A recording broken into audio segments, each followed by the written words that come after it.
All right, Chris is recording us. We're on YouTube, I see. That, huh? Okay. I haven't seen that before. Is there, I see Mr. Getzendanner, Mr. Mazza. So there is some public coming in, Chris? Yeah. We'll need more than 2 members of the public likely to conduct our meeting. Yeah, I know Mr. Singer's here. He's the architect for 11 Cromwell. I don't see the applicant, so maybe he can tell me they're one of these 2 names in here. All right, let's wait out just a moment before I start the whole song and dance. See if we get some more folks to show up. Chris, I joined a second time just for audio. Okay, it's pinging off of your other one, I think. Yes.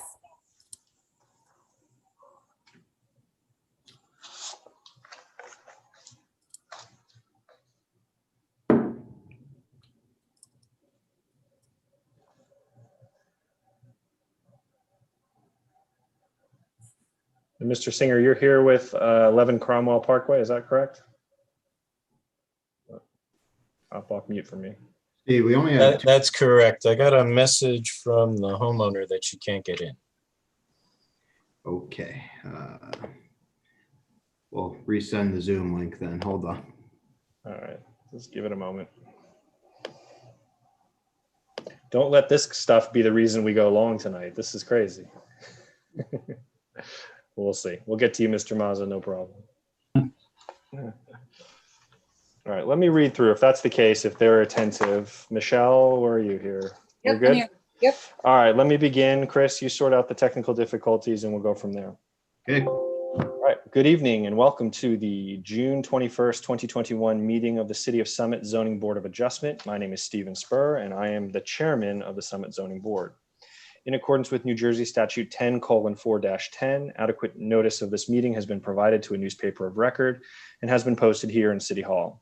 This meeting is a judicial proceeding. Any questions or comments must be limited to the issues that are relevant to what the board may legally consider in reaching a decision, and decorum appropriate to a judicial hearing must be maintained at all times. This meeting is being conducted virtually via video conferencing in lieu of meeting in the council chamber at Summit City Hall, Summit, New Jersey. This meeting is being live streamed to the city's YouTube page. In addition, members of the public can view and participate in the meeting by following the link provided on the agenda. Members of the public may also submit written comments and questions to the zoning board secretary in advance of the meeting to be read aloud during the meeting. Such written comments shall not be considered testimonial and shall not be considered by the board in its determination on any application. Individuals wishing to provide testimony as to any application must participate virtually with both audio and video enabled. Andy Ball is the zoning board's attorney. He will advise the board members on matters of law and is the key interface with an applicant's attorney. Mr. Ball does not vote on the applications. Chris Nicola is a city employee and is the zoning board secretary. Mr. Nicola works with applicants on getting their applications together, planning our agendas, and keeping our meeting minutes. Mr. Nicola also does not vote on the applications. Our board consists of 7 regular members and up to 4 alternates. All members can participate in the hearings tonight, but a maximum of 7 can vote. Most applications require a simple majority to be approved. Some applications require 5 affirmative votes to be approved. You'll be told which majority will be required before we begin our deliberations. Mr. Nicola, will you please call the roll of the members? Sure. Chairman Spur. Here. Vice Chairwoman Newell is excused. Mr. Yuko is excused. Mr. Steiner. Here. Mr. Mullen. Here. Ms. Schwartzstein is excused. Mr. Malay. Yes, here. Mr. Lickitz. Here. Ms. Toth. Here. Ms. Sager. Excused, Ms. Sager is excused. Yeah, sorry, Steve. And Dr. Libby. Here. All right, you have a quorum. You can proceed. Thank you. We generally hear the cases in the order they are listed on the agenda. We try to have each hearing last no more than 30 minutes, but we do understand that some cases are too complex to be heard within that time frame. Each hearing begins with the applicant or their attorney giving an overview of the application and the variances that are required. We then hear from any expert witnesses the applicant may have to help explain the application and why the variances are needed. The board members may ask questions of the applicant, their attorney, and the expert witnesses. Once the board members and the board professionals are done with their questioning, the public will have an opportunity to ask questions. This is not the time to tell us what you think about this case. That opportunity comes at the end of the hearing. Before you ask your questions, we need to know who you are and where you live. It is important that our court reporter be able to keep a clear and accurate public record. Please state your name before speaking or asking a question, and please do not talk over each other. This is even more important under the current circumstances. After all witnesses have been heard, members of the audience have their second opportunity to speak, and at that time, you may express your opinion, positive or negative, about the application. Then the public hearing is closed and we go into executive session where the board members discuss the case and vote. You'll be able to listen to our executive session, but you will not normally be able to participate in our discussion. Most applications are heard and decided in the same evening. If the case requires additional information or testimony that cannot be presented tonight, we will carry your case to another date and it will not be decided tonight. Krista Anderson, the city's zoning officer, has asked that I remind all applicants that they must read carefully the resolution that documents the zoning board's decision and to pay particular attention to the conditions contained in the resolution. For example, if a landscaping plan is required, you must obtain one and submit it to John Linson, the city's forester. If a grading plan is required, you must have one prepared by a civil engineer and submit 3 copies along with the application fee to the city's engineering division. Failure to satisfy all conditions in a resolution will result in a delay in approving your application, as it will cause extra work for city zoning staff. The resolutions documenting the board's decision will normally be available 1 month after we decide the case. When I call your name, please tell me how many witnesses you have and whether you think you can complete your case within 30 minutes. Beacon Unitarian, which we can address kind of at the beginning. I don't see the attorney for that, so I think that's just correspondence, Chris. Correct. Mr. Maynard submitted a email, actually, I guess we'll call it a letter, which is requesting the matter to be adjourned to a future date. After discussions, it's been decided that the most acceptable date would be September the 20th. And I would pose that date to the board. So that of note there, this would mean a return back to chambers to hopefully conclude this case. So we'll see the conclusion of Beacon Unitarian in person. And we check the date. That'll be the second, I believe the 2nd September date, right, Chris? And we have dedicated that to Beacon Unitarian. The only thing, Andy, maybe we just want to quickly resolve is whether or not the applicant should renotice. I don't know if you have a strong opinion on that, yes or no? Technically, it would not be required as long as we're giving adequate notice tonight by informing everyone that is showing up on that date in person. And that is sufficient unless the board wants the applicant to renotice. Anybody feel particularly strongly about, because of the kind of sort of change of venue, a need to have this case renoticed? No opinions? All right, barring any opinions, then I'll say this is going to will be considered adequate notice. And we'll just make sure, Chris, that of course, Mr. Kronheim, the objector's attorney, is notified as well, which I know him and Mr. Maynard have been in contact. So, all right, we need a vote to carry this, Chris, is that right? Yeah, you need a motion and a second. All right, can we get a motion to carry Beacon Unitarian to September 20th, 2021? So moved. Second. All right, Mr. Moore. I can't vote on this because I'm excused from the case. All right, Thank you. Joe is recused. All And right, also, do we, Claire is recused also. Yeah, I am recused as well. do you need you want a roll call or you want to do a voice vote on this, Chris? No, as long as we have the recusals noted, then we just need a voice vote for the remaining members who. All right, cool. All in favor? Aye. Aye. Any opposed? Hearing none opposed, we will carry Beacon Unitarian to September 20th, 2021. All right, moving down the agenda then, Arlene Goldman, 11 Cromwell Parkway. Are you here, Arlene? Yes. Welcome back, Arlene. Thank you for your patience. It's good to see you again. Do you have any witnesses with you this evening, attorneys, anyone to join your case? Yes, I do have my architect and planner, Thomas Singer. Okay, excellent. We're going to hear you first, and then Mr. Mazza, I think I see you there. Hello, Mr. Mazza. Do you have any engineers, architects, anyone with you this evening? Yes, Robert's on my side. He's the architect. Okay. All right, very well. So let's proceed first with Arlene Goldman, 11 Cromwell Parkway. So Arlene, we're going to swear you in, and then we'll just ask you to begin with providing some testimony. But first, let's do the swearing in. And if you could please raise your right hand. Do you swear or affirm that the testimony you're about to give in this matter is the truth, the whole truth, and nothing but the truth? Yes, I do. And please state your name, spell your last name. Arlene Goldman, Goldman. Great, thank you. All right, so Ms. Goldman, just to begin, tell us a little bit about your application, what you're here seeking, and then we can move on to Mr. Singer to do the heavy lifting. Okay, thank you. Yep. I'm a senior, retired.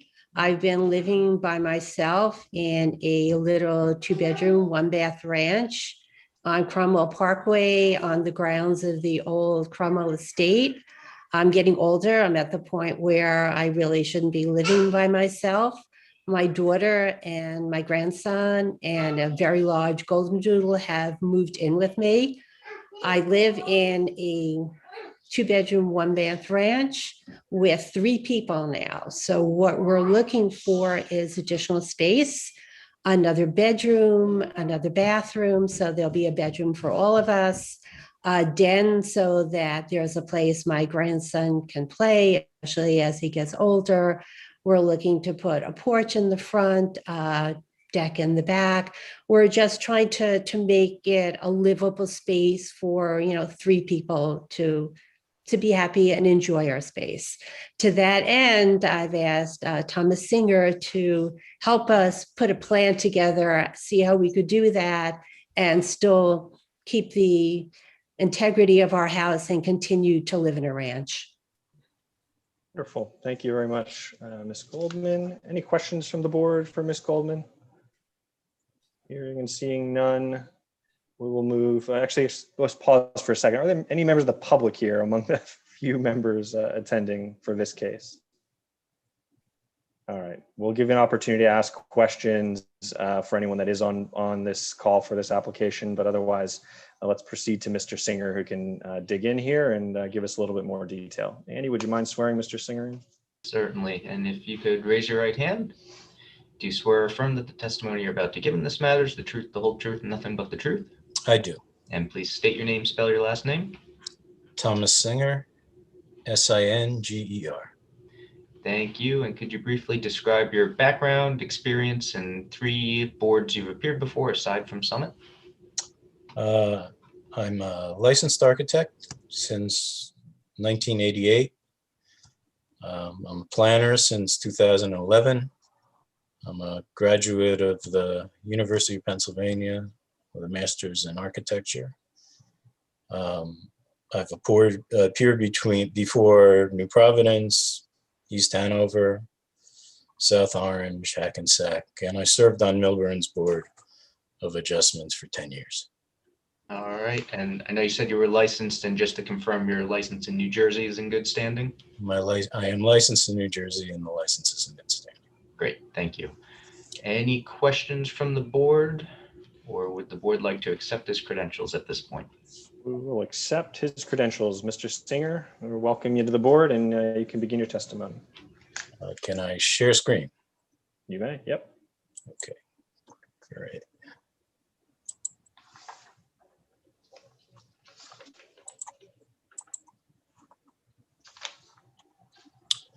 Okay, so this is Arlene's neighborhood. This is Cromwell Parkway. I don't know if you can see the cursor. Nassau Drive, and this is Blair Court. And Fairview Avenue is right out here. So as you come in off Fairview, the first house you see is 11 Cromwell Court, which is Arlene's house. Most of the houses in the neighborhood are ranches. A few of them have been expanded to have some upper floors. Most of them respect the front setback. Arlene's goal is to keep this a ranch and convert it to something her family can use. This is the plan. This is the plan for the house. So this is Arlene's bedroom with an ensuite bath and a closet. The other 2, the gray area is the existing house. The other 2 bedrooms are one for a daughter, one for a grandson. That's the 1 bathroom in the house currently. The other addition is the family room in the back. The front property line swoops through the lot on an S-curve. So the front setback is lining up with that. And the porch is completely in the front yard. And the family room is intersected by the rear property, well, the rear setback line, which also intersects the deck. There was a, oh, wait, let me stay on this. So sorry. The family room is 270 square feet. The bedroom's 395. The deck is 169 and the porch is 161. So ultimately the size of the house, currently this portion of the house is just under 1,300 square feet. And at the end it'll be just under 2,000 square feet of gross floor area.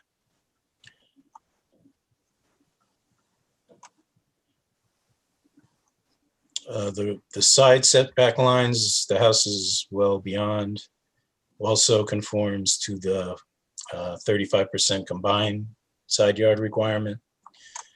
The required rear setback line is 40 feet. The proposed addition is 31 feet. And the front is conforming. The other thing that's non-conforming is the building coverage. So the initial application was filed with a schedule that was based on the closing property survey. Subsequent to that, there was an actual detailed survey done of the property, along with a grading plan and a drainage plan. This set of calculations represents the information that came in with a new survey, which was slightly different than the original. So this, I think, has to be added as a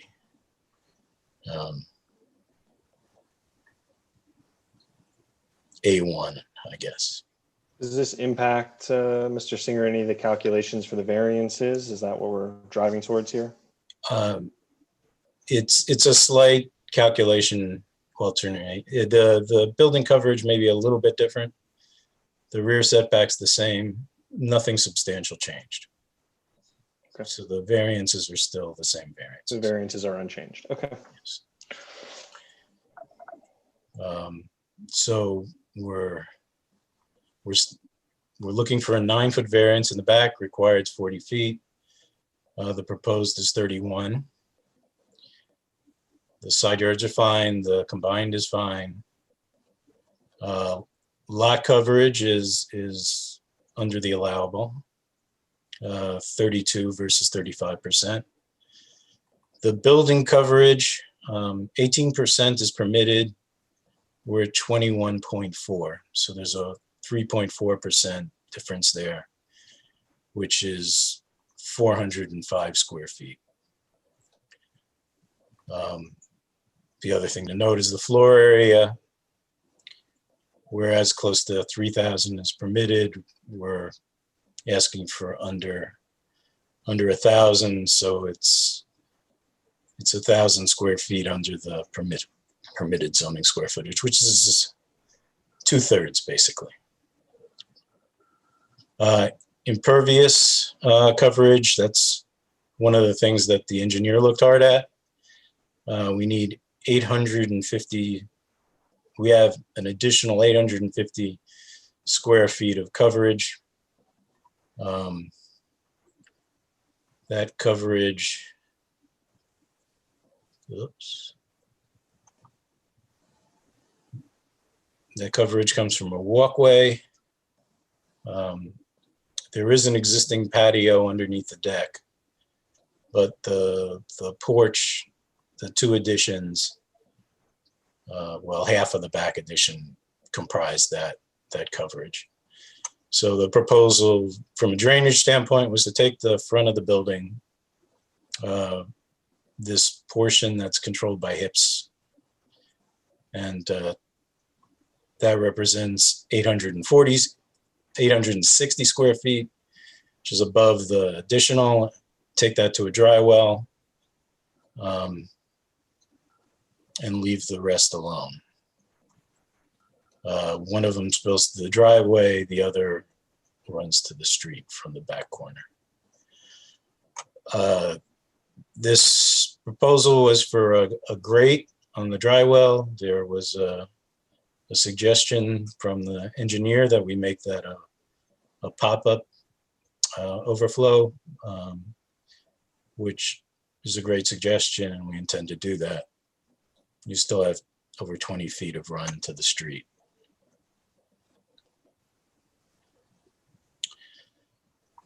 So the house is staying a ranch, keeping the hip roofs. The eave height is between 9 and 10 feet. And it's a fairly steep roof. So the profile from the street and the neighbor's houses is unchanged.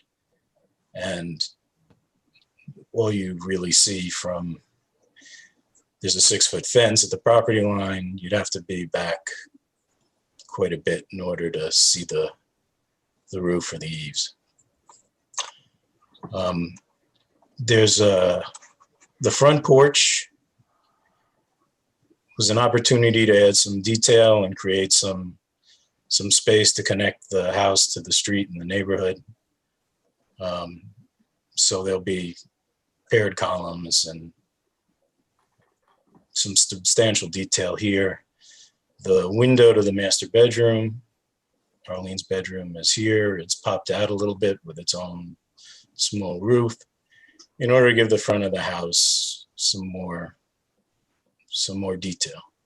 Still the same house. We're keeping the same brick where we can. Goal is to soften it with a little bit of shingles, painted shingles.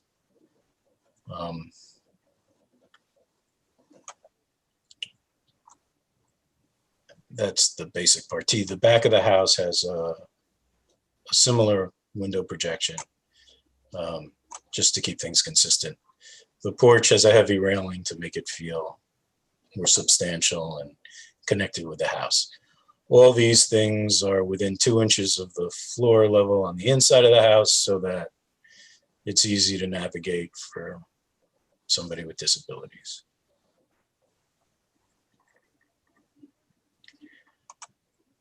So I don't know if we need to include this in anything, but these are a few pictures from the zoning ordinance. We looked pretty carefully at the do's and don'ts and tried to do the do's. So the hip roof, we're keeping those consistent rather than a mixed roof solution. The horizontals, we're keeping the house horizontal rather than adding anything that was vertical or incongruous. Trying to keep the extension the same as the house in character. And we're trying to get more detail than a flat facade. So these pages of the ordinance were very helpful in guiding us. The result is, this is the existing house with a brick front and single pane windows. And this is the new view of the front of the house with a porch. The front window, this is the bedroom addition, and the garage with the family room in the back. Before I get to that, there was a question, sorry. do this differently. Hold on. I can't. Was that rendering in the submitted documents? This was in the this came right off the submitted documents. This page didn't, but it came out of the zoning ordinance. Yeah, we don't need to add that as an exhibit, Chris. It's Okay. directly from the ordinance. Oh, I was just. So making- I think this is the only one we need to add. Don't we need the colorized versions certified? Because none of us have colorized versions of any of this. The rendering is the one I was talking about, Joe. I did see the survey that was kind of yellow. Yeah, that's also something different than anything we have. They are the ones that are on the website. They're I don't not know the if that ones that were matters. sent to us. Yeah, well, you got black and white prints. The Are you Yeah. I guess the answer would be, are you certifying that they are the same documents? Just just that they are colorized. answer is yes. Andy, does that satisfy you? Yes, and I'm looking at them on the website right now, and they are in color. So that's what was submitted, at least at some point. Chris, we just need to enter this new zoning table as A1. Is that correct? Correct. And I'm not seeing that rendering that you just showed at the end there either. So This one? yes. This was on the, let me get the original set up. Is it on the architecturals? Yes, Yes, it is, Chris. Okay, I see it. Never mind. okay. So let me close. Okay, so we're looking for relief from, based on both C1 and C2. C1 is based on the shape of the property and the relative shallowness, which is causing our rear setback issue. And the front is keeping us from putting it in the front setback. We're also looking, well, we feel this thing also applies to, the C2 can be applied to this case. Because the purposes of zoning would be advanced by deviation from the zoning ordinance requirements. The benefits of the deviation would substantially outweigh the detriments. And these are a list of the purposes of zoning that we believe this advances. And by the way, this comes right out of the narrative that was submitted with the application. So it's already there. Purpose A, which promotes health and public safety. The idea of the front porch is that it creates a presence on the street that makes the neighborhood less anonymous. This is based on the work of Oscar Newman, and the HUD adopted this through their crime prevention through environmental design program, and they encourage this throughout the country. The idea being that if a porch is there, even if somebody's not on it, it tends to make people who are interested in committing a crime less likely to do it. Purpose C, adequate light, air, and open space, based on remaining a ranch. This has a smaller profile in terms of air and light. Purpose G, which is basically inclusionary, having some houses that stay one story is a benefit to handicapped, senior citizens, blind, number of groups. Purpose I, we think this looks good. It meets the requirements of the zoning ordinance in terms of the goals that are specifically laid out there. It also keeps the house in character with the rest of the community, which is the goal in the master plan of maintaining residential communities and consistency between homes. L is an encouragement for inclusion of housing for senior citizens, which is self-explanatory. O is to promote recycling and reduce the waste stream. And whenever you renovate a house rather than demolish it, you are reusing something is far more environmentally efficient than throwing it away and rebuilding it. So that's the argument there. We think that for the reasons above, and the fact that the shape and configuration of the site and the position of the house on it is the reasons for the C1 variance, that this can be granted without substantial detriment to the intent of the zone plan and the zoning ordinance. And for the other reasons, including the purposes of zoning, we believe that it wouldn't be detrimental to the public good. And also it would, to a certain extent, bolster the zoning ordinance. That's all I have to say. Is that I think that's sufficient. We'll probably have a couple of questions for you. Okay. Mr. Dower, anything jump out to you from the engineer's letter you want to follow up with or in the testimony here? There's only two items, which is the air conditioning unit and the if there was a generator going to be proposed. Okay, so air conditioning, that would be next to the deck in the back. That will be screened and set back according to the ordinance, I assume. That'll be screened and set back to the ordinance, but you also have the backyard is completely enclosed in a 6-foot fence. So That'll fall within a conforming location, Mr. Singer?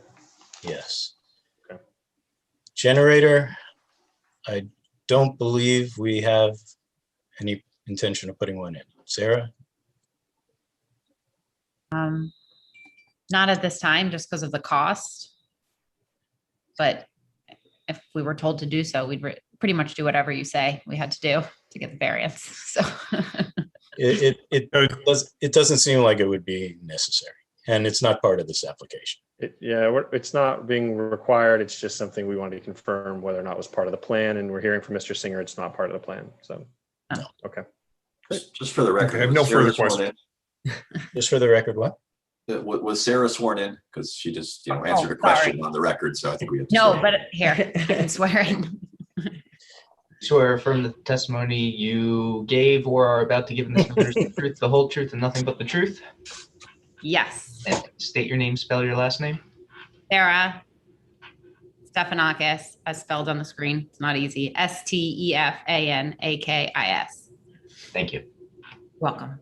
And this is Arlene's daughter. Correct. Okay. And Mr. Dower, sorry. So air conditioning, generator, any other questions for the? That was it. Everything else has been addressed, Mr. Chairman. And the storm, I saw there was the call out for the stormwater management, which is a wonderful addition. So I'm sure that'll come up at deliberations.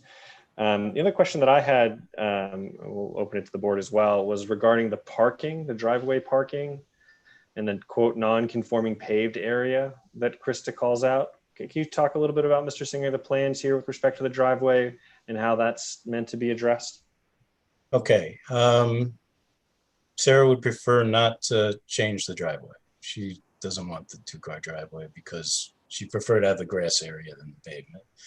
She is not adverse to removing the portion next to the garage that's non-conforming.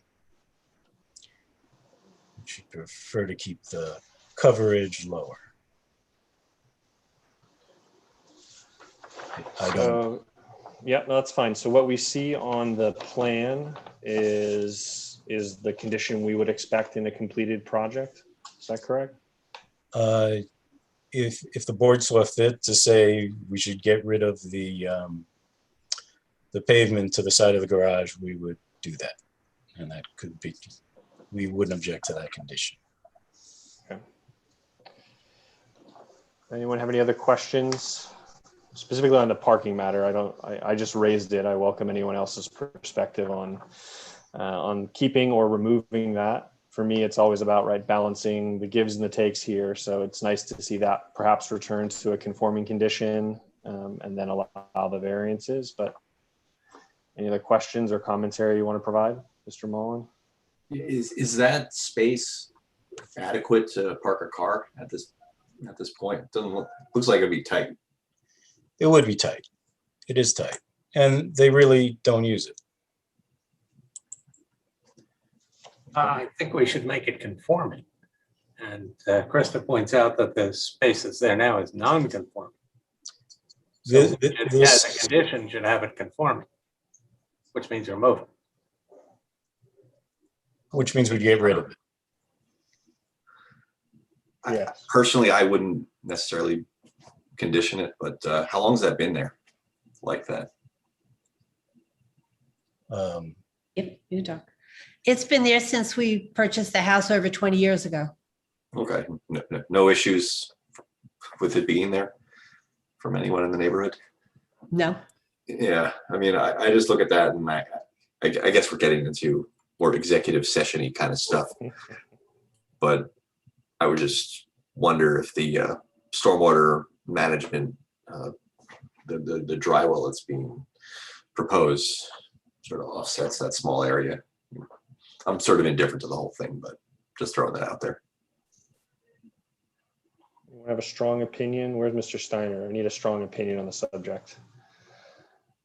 I just think we should make things conforming if that's what we're here to do. Okay. So I think I kind of with Mr. Mullen kind of in between. I think it'd be a wonderful gesture of goodwill to see the driveway return to a conforming configuration, which if that's not an unused space, that encroachment in the left side setback could largely be removed. And that would be, I think, wonderful for the board to hear in its consideration this evening. Happy to do it. Excellent. We agree. All right.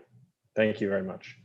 Any other questions from the board? Those are the two things. I suppose the only thing that I saw, was the forester's suggestion of evergreen screening in the back. Did that come up in your discussion, Mr. Singer, with your client? Well, there is a 6-foot fence there. So we would be screening the fence from our own view. It wouldn't help the neighbor or the neighborhood. So it seemed to be not terribly helpful. And it is a 6-foot fence, so you wouldn't see anything but sky over it anyway. But we could add some evergreens.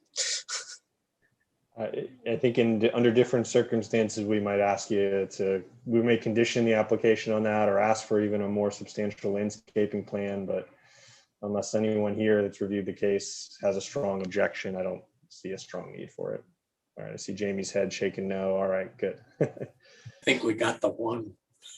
Good. All right, any other questions from the board for the architect? No? Okay. Great. Good job, Mr. Singer. Just will pause. I don't believe there's any member of the public for this application. If you are here, speak now. You have an opportunity to ask questions if you'd like. Hearing and seeing none. And you're it, Mr. Singer, I believe, as the only expert witness from the applicant? Yes. Okay. So again, we'll pause. If there's any member of the interested public that would like to make a statement in favor or in opposition to the project, any commentary, they're welcome to do so. Hearing and seeing none. Ms. Goldman, anything you'd like to say in conclusion? I just thank you for your time, and I really appreciate it. Thank you. Thanks. All right. All right, Andy, what do we have for conditions? So I've got two conditions. One is the usual, that the applicants will comply with the conditions previously noted in the board engineer's report. And the second one is about the driveway, that the non-conforming portion of the driveway on the left side of the property shall be removed. Wonderful. Who would like to begin deliberations? I'll kick us off. All right, go Claire. I love the neighborhood where this house is located. I think it's just sort of a little slice of mid-century America. So I'm and I'm also well aware that part of the city's master plan is making Summit livable for all of its citizens. So I think that this proposal both maintains the neighborhood and achieves the master plan goals. Certainly you can't see the back of the house from the street. So I support this application. I think you also like the inclusion of the design standards too, Claire, but. Well, yes, I do, but I defer to the professionals here. Fair enough. Any other board members like to weigh in favor or opposition, if there's any out there? I certainly support this application. The design and the whole concept of this extension is in line with the with all what the zoning board, except the setback in the rear, which is also not a problem, and I do support it.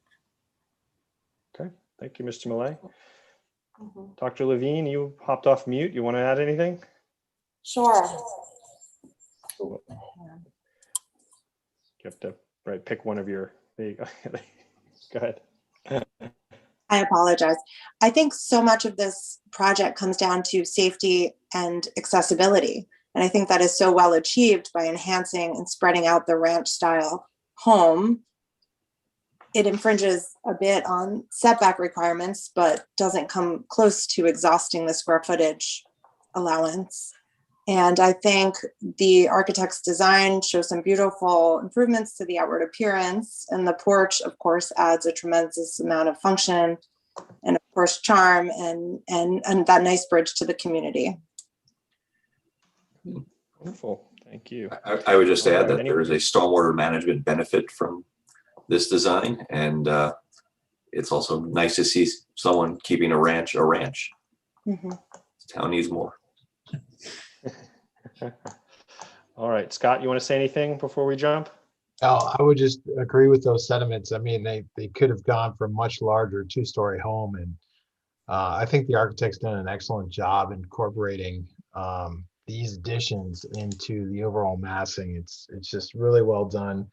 I was considering whether or not they could have stayed within the setback lines and perhaps pushed the garage forward to keep within the footprint, but it just seems not worth it to me. I think that's just too much of a disturbance to the home. I feel like this is a minimal addition for a maximum return, and therefore I applaud it and would vote to approve this. With that, I'll entertain a motion to approve. Moved. Claire, a second.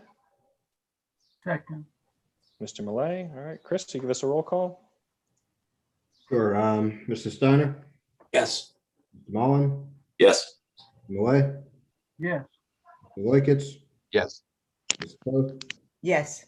Dr. Levine, Yes. and Chairman Spur. Yes. All right. Good luck with your project, Ms. Goldman. Thank you. Thank you very much. You're welcome. Thanks, Mr. Singer. My pleasure. All right.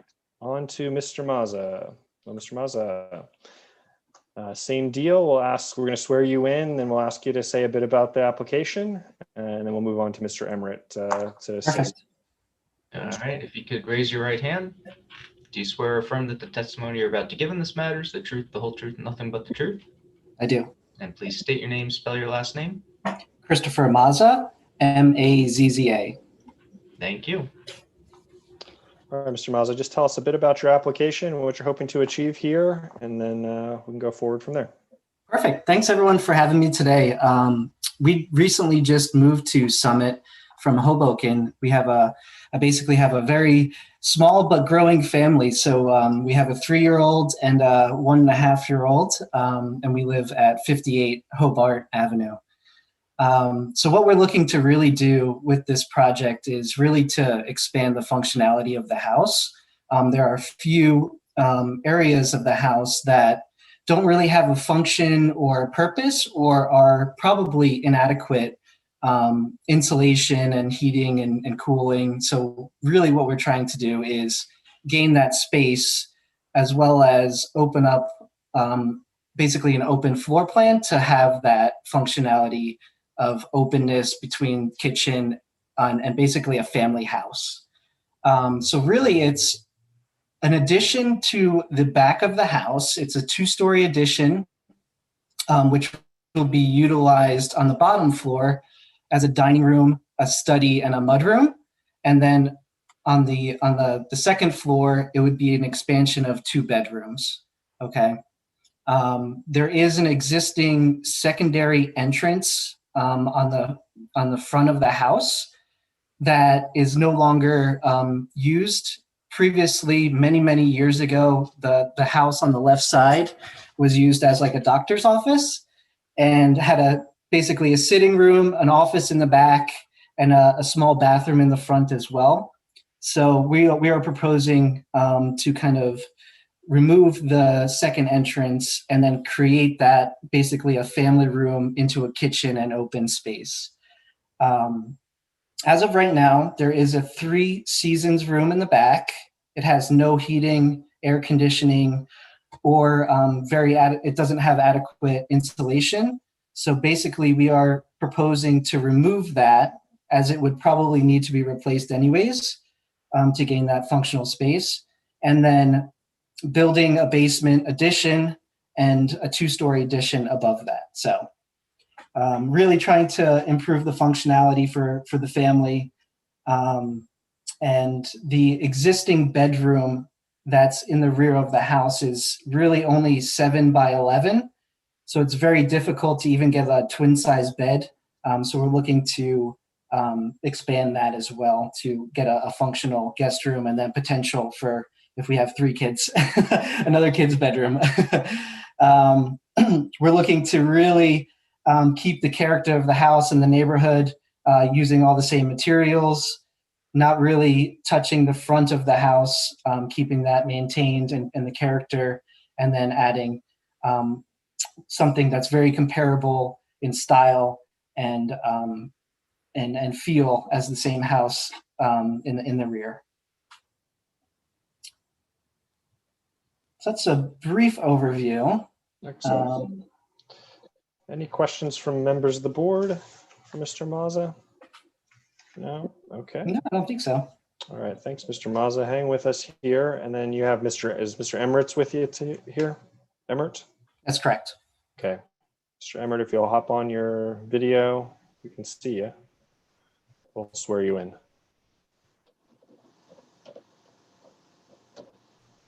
I do not have a camera on this computer. Mr. Ball, is that acceptable? It's preferable if we can get you on video. If that's not a possibility for tonight, I suppose what we should do is poll the public to see if there's anyone who's interested in this application who would object to hearing that testimony without video. All right, let's do that. Are there any members of the interested public with us this evening that would object to Mr. Emmert's testimony being audio only? All right, hearing and seeing none, we shall proceed with caution.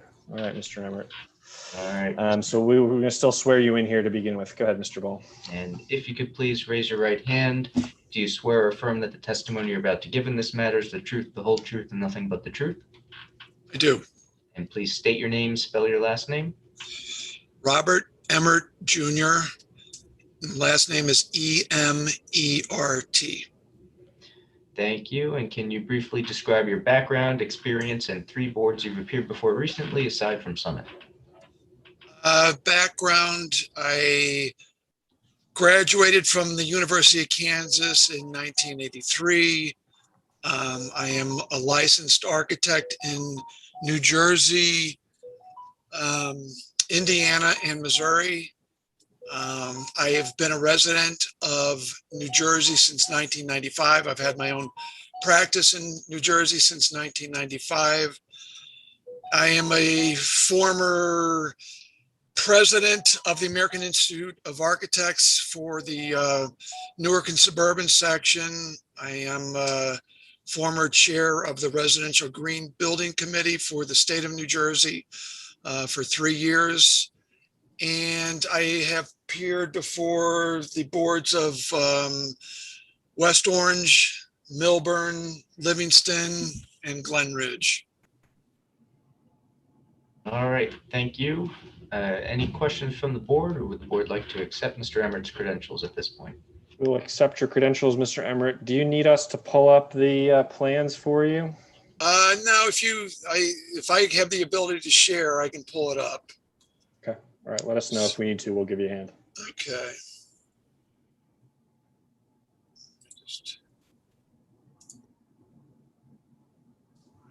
Let me just do that.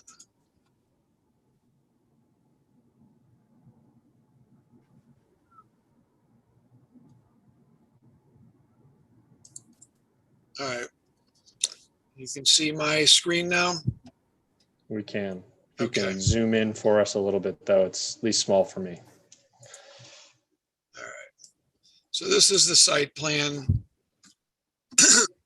And just to start with the front and to sort of reiterate what Mr. Mazza was talking about here, as far as the only changes we're making to the front is the removal of this sidewalk here and the removal of the door here. So the remainder of the front elevation stays the same. And one of the variances we were requesting is this 9.75 here. It's an existing condition. It is a garage on the first floor. It is the primary bedroom on the second floor. There is no addition, no external expansion or anything in this area. It's just an existing condition. But since we're going through this process, we're just asking for the side yard variance here to bring it into compliance. When we were working, and I'll get into the floor plans, but when we were working on the design, we were very, number one, cognizant that this is it's a historic district, and which is one of the reasons we did not want to change the front, because we felt it was a very attractive, very handsome elevation as it was, and there was nothing to do, that we needed to do to improve that. And we were, really trying to keep the addition in the center of the property, because we didn't want to impact either one of the side yard neighbors. I mean, everything is, this pink line here represents the setback requirements, and we're well within the setback.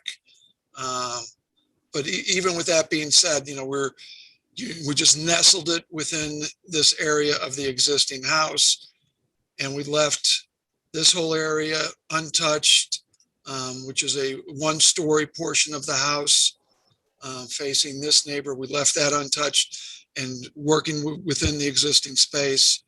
So that's really, and then, so in addition to doing the two-story door, and as was mentioned before, this two-story addition, actually half of it right now approximately is the one-story unheated, enclosed, the porch that was enclosed over time, that's unheated. It's a little bit dilapidated.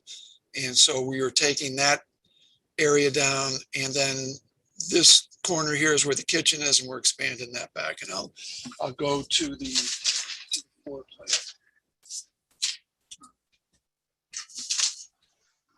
Okay.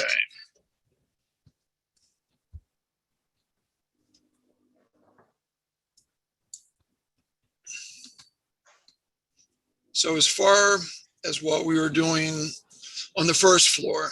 So here's the existing garage I had mentioned, and this is the corner that requires the side yard setback. So again, working within the existing footprint, the addition is from this, it's really this rectangle right back here. It's this, rear half of the study and half of the closet on back for the laundry room. So the rest of the house is existing. We're just moving, changing an opening and moving a wall, and just to make it more usable, because the primary issue was the kitchen. I mean, the kitchen was in this area back here, and it just really wasn't, it wasn't functional for today's standards. So we've shifted some of the spaces around. The entry stairs going up remain the same. Living room, fireplace, built-ins on the side remain the same as they are now. And dining room is in its current location, but we did push it back into the area that was not the enclosed, it's pushed back into the area that was the enclosed porch. And then this is the addition. So then coming in from the garage, we created a small mudroom with a laundry coat closet, accessible. These are existing stairs at the back of the garage, and it's approximately the location of the door now that goes into the kitchen. But these are existing concrete stairs that are remaining. We're adding a mudroom, doing a small home office, a small study area at the rear. Then we have the kitchen, dining room, and what was the former office area has been, converted now into a family room that's open off of the kitchen. And then upstairs, this dotted line here represents the addition. This portion, this bedroom expands over the area that was the one-story porch. And this is the new addition that we're creating. So as you can see, this was the 7-foot wide by 11-foot bedroom. And so we made the bedrooms bigger, closets bigger. Again, the primary bedroom, because we didn't want to, we didn't want to change the front character. We didn't want to make the addition too large. So we are working within the footprint over the garage. And we have the primary bedroom, a walk-in closet, and the main bath. Bath 2 is existing. It's going to be reconfigured in new finishes, but it's an existing bathroom. And then the other 3 bedrooms are existing, just expanded towards the rear. Then I'm going to go to the elevation. So this is the front elevation. So the siding at the top, brick veneer down below, and we're just patching in the brick and adding a window and patching in the brick where the door was removed, but the remaining brick is all, is remaining at the rest. And then here's the rear elevation. Again, this is the garage and the master bedroom side, and the step down that the existing garage does. We considered expanding over, but we didn't want to make the addition too large, didn't want to start impacting the neighbors, so we held it back to where it was, even though the first floor garage goes out. Same thing on this side. This was, where the new kitchen and family room is at the front, but it's a 1-story addition, and we kept it the 1-story addition, and we really focused on giving the additional space on the 2nd floor to the bedrooms, and then filling in the old screened-in porch, taking that down and expanding it back. And for the side elevation, so that's, really a summary of the changes we were doing. And I'm going to go back to the front, the first page, which has the zoning. Well, I'm going to jump to the Morgan because they had slightly different numbers than what I had. So I'm going to use, and I think this is what Ms. Anderson referred to in her letter. So I'm going to use their numbers. So The only variances we're asking for are the side yard, which she has no change, but it's existing non-conforming. The building coverage, 18% is required. We are asking for 18.9%. So it's a 0.9% for the building coverage. And that's, for this little area that we're adding here. And then the other variance is for the floor area ratio. It was at 25, so it was at or 24.9, so it was just about at the max. And we just, again, we needed a little bit more square footage here, and since and so we added a little bit more on the second. So now we're asking for 3.3% for the floor area ratio. So it's those two. So Mr. Emmert, just for the purposes of our resolution, we tend to defer to Krista's numbers. So what we see represented in her memo, those are the numbers we should be operating off of? To Krista's numbers? Yes. Yes. Yes. I mean, She seems to have rounded some things off and made them a little bit easier numbers, but we're only talking about fractions of a foot. Okay.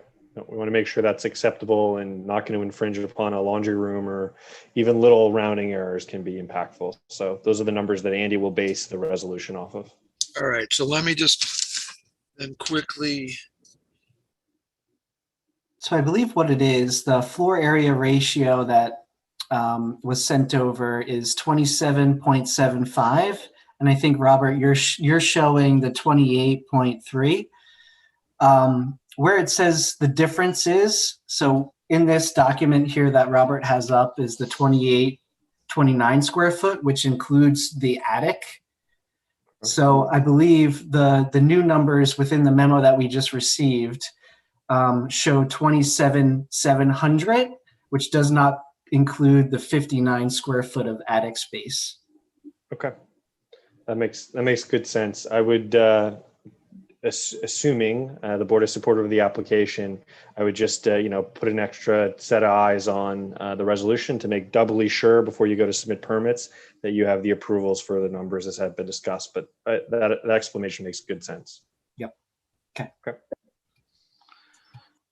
Anything further you'd like to add, Mr. Emmert? Otherwise, we'll open it to questions.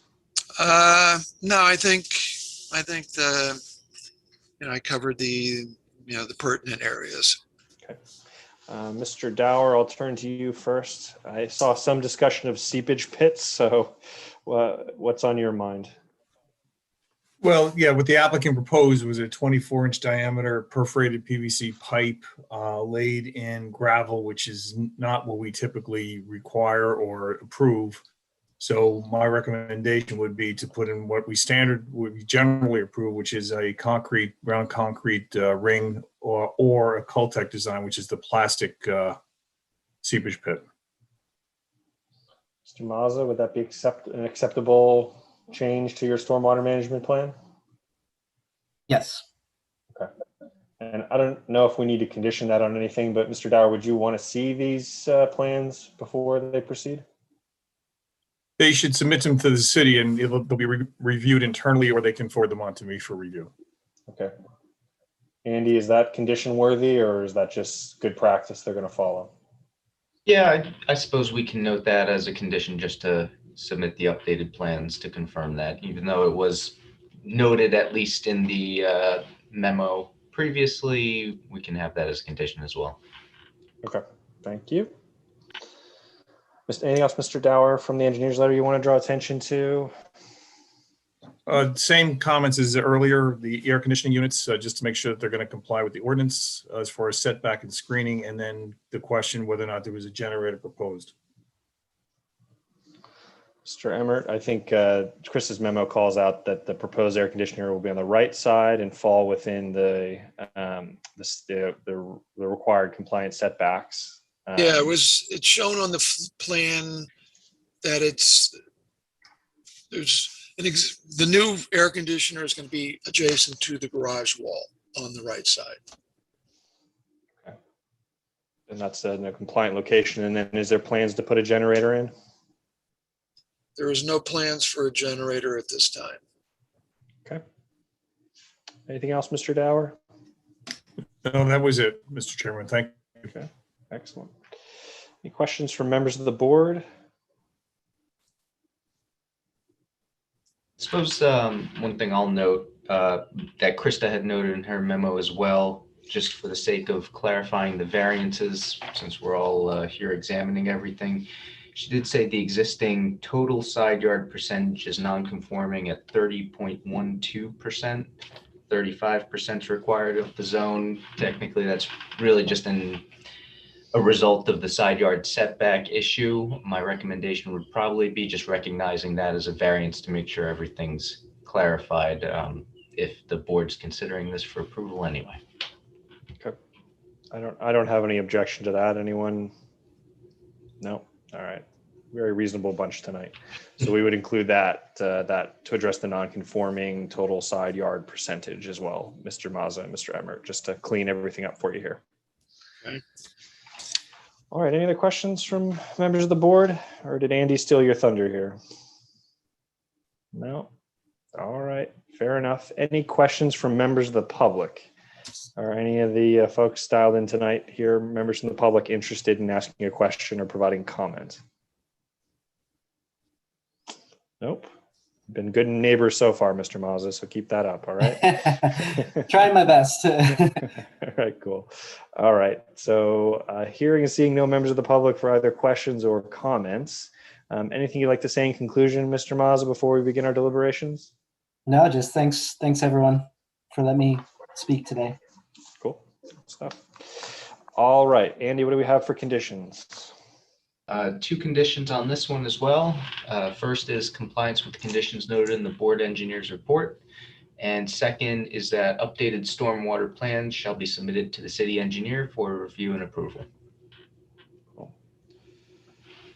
All right, and then we tacked on that additional variance for the side yard percentages. Yes. Cool. All right, great. Who would like to begin the deliberations? Claire and Jamie already helped us out. So how Mr. Mullen chimed in. How about you, Scott? You want to kick us off? Yeah, I think this is a modest proposal. I don't have any objections to anything that they're asking for. I'm inclined to vote in favor of this proposal. I'd like to add to Mr. Loikitz. I'm going to steal David's low-hanging fruit and say the stormwater management improvement is something notable here. We're thankful for that. Otherwise, I would agree, Scott. It's actually, when you look at the plans, it's a very modest and thoughtful addition, weighted towards the back. So it does preserve the facade that was noted in HPC's testimony submitted. So it's something I could certainly seek to approve. With that, I will entertain a motion for approval with the conditions noted. Move to approve. Mr. Mullen, in a second. Second. Mr. Loikitz. Chris, you give us a vote or a roll call? Mr. Steiner, Yes. Mullen, Yes. Malay, Yes. Mr. Loikitz, Yes. Ms. Toth, Yes. Dr. Levine, Yes. and Chairman Spur. Yes. All right. Good luck, Mr. Mazza. Thank you, Mr. Emmert. Thanks, everyone. You're welcome. All right, Chris, let's do with this administrative stuff. Yeah, so 3 resolutions for memorialization. First is 22 Huntley Road, application ZB-21-2045. Eligible voting members are Mr. Steiner, Mr. Mullen, Mr. Malay, Mr. Loikitz, and Chairman Spur. Would somebody like to move those? So move.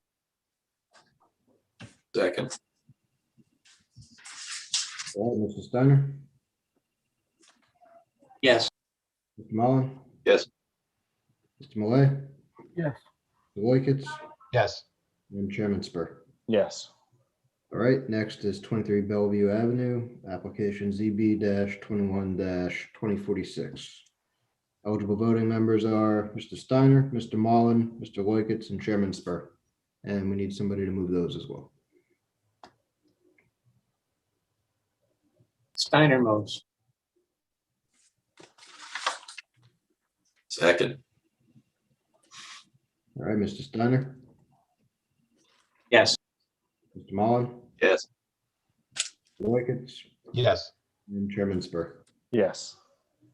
All right, and last resolution is One Garden Road, application ZB-21-2048. Eligible voting members are Mr. Steiner, Mr. Mullen, Mr. Malay, Mr. Loikens, and Chairman Spur. We need a motion for that as well.